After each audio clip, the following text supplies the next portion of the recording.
Hello, Assalamualaikum warahmatullahi wabarakatuh. Yes, nandito tayo. Yes, nandito tayo sa tinatawag nilang Mamela Cemetery. Sometimes called Ma'man Allah Cemetery. And Arabic, Makburat Ma'man Allah. Opo, so nandito tayo. Ay papakita ko sa inyo, ituturo ko kayo dito sa mga libingan na to. Build this grave was 1927. So it was Muslim and Christian Arab ang nakatira dito sa mga taong yun, no? So tingnan niyo, grade po yan. Hindi ko lang po alam kung anong story nito, pero libingan po yan. So yan po. See, so punta tayo dito banda para maipakita ko sa inyo yung mga yung mga grave or libingan talaga mismo.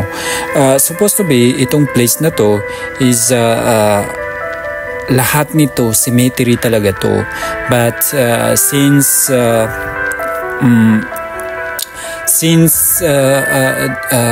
place is old, kumbaga sobrang tagal na rin ng panahon nakaraan, so as in para siyang flat na siya, no, nairis na siya, but still Israel state they are respect this place, you know. So continues tayo. Look at all these are grave. Lahat nito supposed to be our libingan, pero as you can see halos erase na talaga siya, no. May mga iba pa dito tulad nito na nandyan pa din. Siguro itong mga libing na to is following was 1948, no, sa pagka-state sa bansang itong Israel. So ayan po. Tingnan nyo, lahat nito, all these places are cemetery, grave po, may libingan po to. Tingnan niyo, subhanallah, ang tatagal na to, medyo ano na to. Tingnan nyo, may butas dyan sa gitna. Hindi natin maklaro kung ano po yan sa loob. So yan, lahat nito, no, mga libingan na based on the history, based on my research, is mostly nakalibing dito is mga Christian Arab. So punta tayo dito banda, papakita ko sa inyo. Dati to kasi sometimes dito ako dumadaan, no. Dati is sobrang maraming damo, pero ngayon hindi ko alam, namatay yung damo. Baka meron silang in-spray or whatsoever kaya namatay. The history of this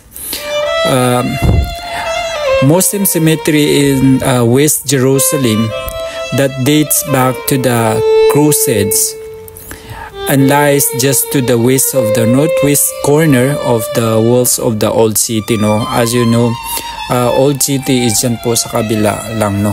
So ito, puntahan natin to, ipapakita ko sa inyo sa part of history ko. So dito kita ninyo yan, full po yan, ano, full po yan. The cemetery at the center of which lies in Mamila Pool, yan po yung sinasabing Mamila Pool, no, contain the remains of a figure from the early Islamic period, Sibiral, Sufi, shrine and Mamluk era tombs. The cemetery grounds also contain the body of thousands of Christians killed in the pre-Islamic era, as well as several tombs from the time of the Crusades.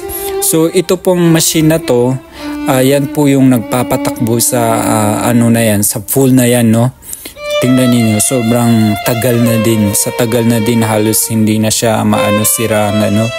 Siyempre decades na rin po yung nakaraan, 100 years na din yun. Kaya yan po. So sobrang laki nito. Itong fall na to, ito po talaga yung center ng city ng Jerusalem, no. Itong fall na to, tingnan niyo, sobrang ilalim nan at sobrang lawak, sobrang laki niya. So ayan po, tinatawag nilang Mamila Pool. The part of this historic, its identity as an Islamic cemetery is noted by Arab and Persian writers as early as the 11th century.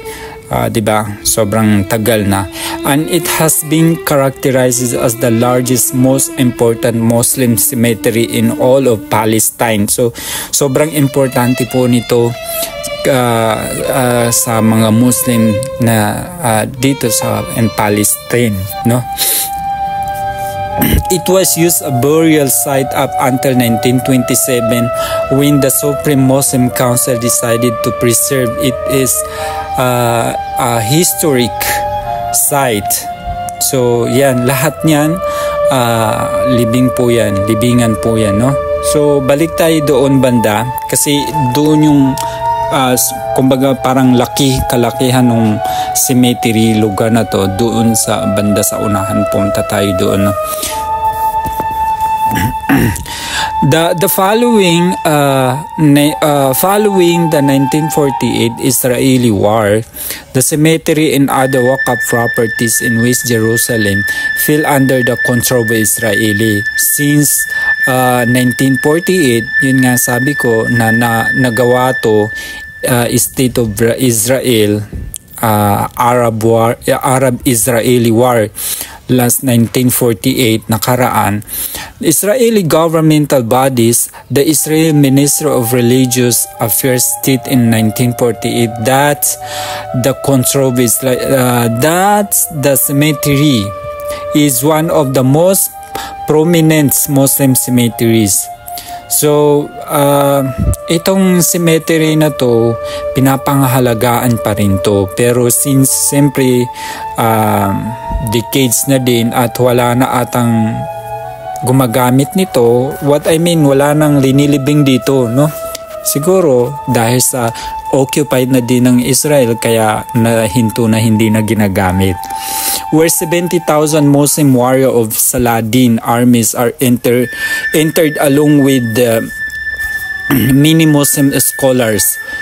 Israel will always know to protect and respect this site. So, respeto pa rin talaga ng Israeli government to, no? Tingnan niyo, may mga Arabic pa rin na sulat. So, one of the evidence din na tingnan niyo, may mga sulat pa rin siya. All of this place, itong lugar na to, tingnan niyo yung doon banda, yan, mga libing yun yung karamihan doon. So sobrang lawak nito, in the center of Jerusalem city center, no, itong cemetery na to. So tingnan niyo, Arabic pa rin, hindi lang masyado maklaro kasi sira na din, sa tagal na din, no. And then yan, may mayroon doon butas na. So sa kaalaman ninyo, yan po yung building na yon, is mga building na nakasurround from this cemetery is yan po yung mga building na ang lalaki na like hotel, museum, ayan po. So ayun, tingnan nyo, punta tayo dito banda. Ayan, ginawa niyang karsada sa gitna. Ayan, hindi ko alam ano yun, pero libingan pa rin yun. So ayun, yun yung based on my research, kaalaman ng konti nito, itong cemetery na to. At least puntahan natin to, may idea na kayo, no, na ipakita ko din sa inyo. May Arabic, hindi lang mabasa. Fatiha, Suratul Fatiha. Suratul Fatiha yung nakalagay dyan. So yun lang. Siguro medyo mahaba-haba na din yung video ko. Tingnan niyo around the place. So, actually sobrang quiet dito, no? Balik tayo dito sa ano. So, Yun siguro yun lang. So hanggang dito na lang. Following next the video. Maasalam. Bye.